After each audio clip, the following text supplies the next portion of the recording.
ಬಿಜೆಪಿಯ 2 ಅಭ್ಯರ್ಥಿಗಳು ಗೆದ್ದಿದ್ದಾರೆ, ಅವರಿಗೆ ಕಂಗ್ರ್ಯಾಚುಲೇಷನ್ಸ್ ಅನ್ನ ಹೇಳಿಕ್ಕೆ ಬಯಸ್ತೇನೆ.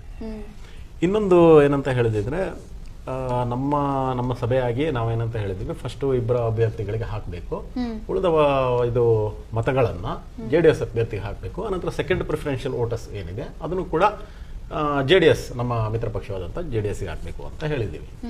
ಸೊ ಆದರೆ ಎಲ್ಲೋ ಒಂದ್ ಕಡೆ ನೀವು ಅದು ನಂಬರ್ ಗೇಮನ್ನು ಒಂದ್ಸಲ ನೋಡಿದ್ರೆ ಅವ್ರ ಕಡೆ ಇತ್ತು, ವಿನಯ್ ಕಾರ್ತಿಕ್ ಅವ್ರ ಕಡೆ ಇತ್ತು. ಆಲ್ಮೋಸ್ಟ್ ಅವರಿಗೇನು ಹೆಚ್ಚು ಕಮ್ಮಿ ಆಲ್ಮೋಸ್ಟ್ ವಿನ್ ಆಗುವಂತ ಹತ್ರದಲ್ಲೇ ಇತ್ತು. ಆದರೆ JDS ಅವರು ಒಂದು ಮನಸ್ಸು ಮಾಡಿ ಸ್ಪರ್ಧೆ ಮಾಡದೆ ಬಿಡಬಾರದು ಅನ್ನುವಂತ ಒಂದು ಕಳಕಳೆಯನ್ನು ಇಟ್ಟುಕೊಂಡು ಅವರು ಒಂದು ಅಭ್ಯರ್ಥಿಯನ್ನ ಹಾಕಿದ್ದಾರೆ.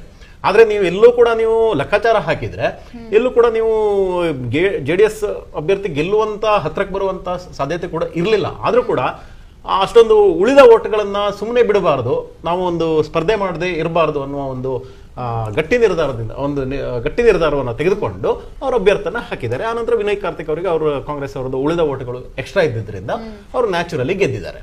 ಆದ್ರೆ ನೀವಿವಾಗ ಹೇಳ್ತಾ ಇದ್ದೀರಾ ಇಷ್ಟೊಂದು ಜನ ಕ್ರಾಸ್ ಔಟ್ ಹಾಕಿದ್ದಾರೆ, ಪಕ್ಷ ದ್ರೋಹಿಗಳು ಅದೆಲ್ಲ ಹೇಳ್ತಿದ್ದೀರಾ. ನನಗೆ ಗೊತ್ತಿರೋ ಪ್ರಕಾರ ಮತದಾನ ಅನ್ನುವಂಥದ್ದು ಗುಪ್ತ ಮತದಾನ ಅಂತ ಹೇಳ್ತಾರೆ. ಆದ್ರಿಂದಾಗಿ ನಿಮಗೆ ಹೆಂಗೆ ವಿಷಯ ಗೊತ್ತಾಯ್ತೋ ಏನೋ ಗೊತ್ತಿಲ್ಲ. ಅದರಿಂದಾಗಿ ಗುಪ್ತ ಮತದಾನದಲ್ಲಿ ಯಾರಿಗೂ ಗೊತ್ತಾಗದೆ ವೋಟ್ ಹಾಕೋದ್ರಿಂದಾಗಿ ನಿಮಗೂ ವಿಷಯ ಈ ತರ ಹೆಂಗ್ ಬಂದಿದೆಯೋ ಗೊತ್ತಿಲ್ಲ. ಒಂದು ವೇಳೆ ಈ ತರ ಏನಾದ್ರು ಆದಿದ್ರೆ ನಮ್ಮಲ್ಲಿ ಒಂದು ರಿವ್ಯೂ ಮೀಟಿಂಗ್ ಆಗುತ್ತೆ.